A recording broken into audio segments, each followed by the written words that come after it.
Everyone, मैं आकृति अग्रवाल आज आपके सामने एक नया वीडियो लेके उपस्थित हूँ। आज के वीडियो में हम बात करेंगे फ्राइडमैन की क्वांटिटी थ्योरी ऑफ मनी के बारे में। इससे पहले के वीडियो में हम बात कर चुके हैं डिमांड फॉर मनी यानी मुद्रा की मांग क्या होती है, इसके लिए कौन कौन से अप्रोचेस हैं। तो इसके अप्रोचेस को 3 पार्ट्स में डिवाइड किया गया था। First one was classical approach, second one was modern approach and third one was Friedman's quantity theory of money, जिसके बारे में आज हम बात करेंगे। तो बिना देर के वीडियो को शुरू करते हैं। मिल्टन फ्राइडमैन ने अपने एसे जो कि the quantity theory of money अरे स्टेटमेंट पब्लिश हुआ था 1956 में, उसमें old quantity theory of money को रीडिफाइन किया है। Old quantity theory of money यानी जो फिशर की क्वांटिटी थ्योरी ऑफ मनी है, जिसमें उन्होंने बताया था कि जो मनी की डिमांड है वो केवल ट्रांजैक्शन पर्पस से की जाती है। तो उसी को रीडिफाइन एक रीस्टेटमेंट दिया है फ्राइडमैन ने, जो कि पब्लिश हुआ था 1956 में उन्हीं के ऐसे the quantity theory of money में। तो उसमें उन्होंने कहा है कि मनी डज मैटर यानी मनी मैटर करती है। सबसे पहली बात जो उन्होंने अपनी थ्योरी में कही थी वो ये थी कि उनकी थ्योरी ऑफ डिमांड है, ना कि थ्योरी ऑफ आउटपुट, इनकम और प्राइसेस। यानी कि यहाँ पे उन्होंने सीधा इंडिकेट ये किया था कि जो उनकी थ्योरी है वो मनी की डिमांड के बारे में बात करेगी, मनी की डिमांड पर फोकस करेगी, न कि किसी आउटपुट, प्रोडक्शन, इनकम और प्राइसेस पे।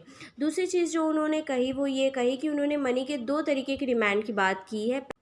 First is money is demanded for transaction purpose, यानी जो मुद्रा की मांग होगी वो लेन देन के उद्देश्य से की जाएगी। And second is money is demanded as an asset, यानी जो मुद्रा की मांग है वो एक एसेट के रूप में की जाएगी। मतलब यहाँ पर उन्होंने स्पेकुलेटिव डिमांड ऑफ मनी को पॉइंट आउट किया है। और थर्ड चीज़ जो उन्होंने अपनी थ्योरी में बताई है वो ये है कि फ्राइडमैन ने डिमांड फॉर मनी को ठीक उसी तरह ट्रीट किया है जैसे किसी कंज्यूमर गुड्स की डिमांड को। मतलब उनके अनुसार जैसे कोई कंज्यूमर गुड्स की डिमांड करता है ताकि उससे मैक्सिमम सेटिस्फेक्शन को प्राप्त कर सके, उसी तरह वो मनी की डिमांड भी करता है ताकि उनसे मैक्सिमम सेटिस्फेक्शन को प्राप्त कर सके।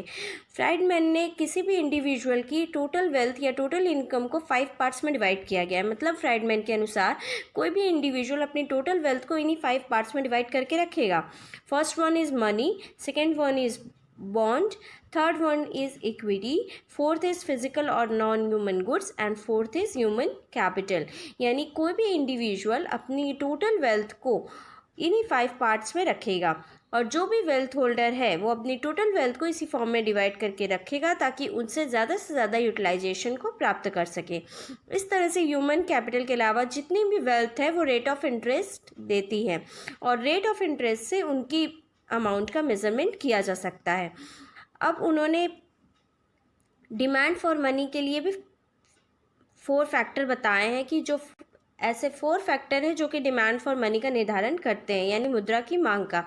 पहले है प्राइस लेवल, दूसरी real income, rate of interest और rate of increase in price level. यानी ये जो 4 फैक्टर है वो डिमांड फॉर मनी को निर्धारित करते हैं।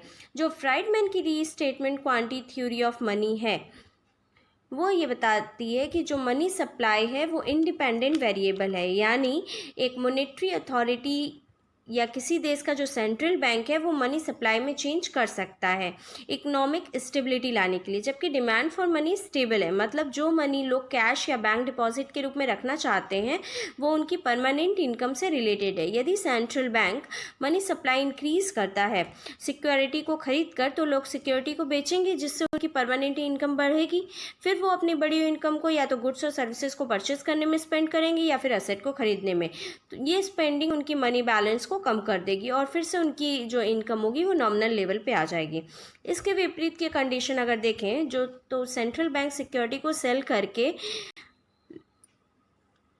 मनी सप्लाई को कम करने की कोशिश करता है, तो लोग क्या करेंगे, लोग परचेसिंग कम करेंगे, उनकी परचेसिंग पावर कम होगी, कंजप्शन कम होगा, असेट को सेल करके अपनी इनकम को बढ़ाने की कोशिश करेंगे और इनकम को फिर से नॉमिनल लेवल पर ले आएंगे। तो दोनों ही केस में जो डिमांड फॉर मनी होगी वो स्टेबल होगी, यानी कि लोगों की इनकम जो होगी वो नॉमिनल लेवल पे होगी। जो फ्राइडमैन की क्वांटिटी थ्योरी ऑफ मनी है वो फ्राइडमैन ने डिमांड फॉर मनी के रूप में रिप्रेजेंट किया है, और उनकी जो डिमांड फॉर मनी है वो असेट की प्राइस, रिटर्न, वेल्थ और इनकम जो किसी इंडिविजुअल की है उस पर डिपेंडेंट है। लेकिन जैसे हर एक थ्योरी के कुछ ना कुछ क्रिटिसिज्म होते हैं, क्रिटिक्स होते हैं, उसी तरह फ्राइडमैन की भी क्वांटिटी थ्योरी ऑफ मनी की केन्स या और कुछ इकोनॉमिस्ट ने क्रिटिक्स किया है, जो इस प्रकार है। सबसे पहला very broad definition of money. जैसा कि फ्राइडमैन की जो थ्योरी है उसमें मनी को बहुत ही ब्रॉडली डिफाइन किया गया है as a currency, demand deposit, time deposits और भी बहुत सारे फॉर्म्स में किसी भी इंडिविजुअल की वेल्थ और मनी को डिफाइन किया गया है। तो इसकी इस आधार पर आलोचना की गई है। Second one is money is not a luxury good. जैसा कि फ्राइडमैन की थ्योरी कहती है कि money is a luxurious good, यानी जैसे कोई कंज्यूमर किसी गुड लग्जरियस गुड की डिमांड करता है उसी तरह वो मनी की भी डिमांड करता है। लेकिन ये भी ये उनका कथन भी सत्य नहीं है, इस पे भी आलोचना की गई है।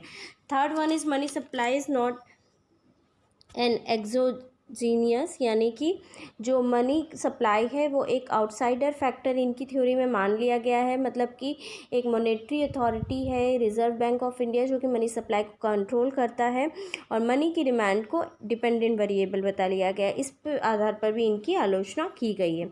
उसके बाद अगर नेक्स्ट पॉइंट की बात करें तो ignore the effect of other variables on money supply, यानी मनी सप्लाई पे कुछ अदर वेरिएबल है जिसका इफेक्ट पड़ता है, जैसे कि प्राइस का है, इंटरेस्ट रेट का है, आउटपुट का, इन सब का इफेक्ट भी मनी सप्लाई पे पड़ता है, लेकिन इस फैक्टर को भी इग्नोर किया गया है।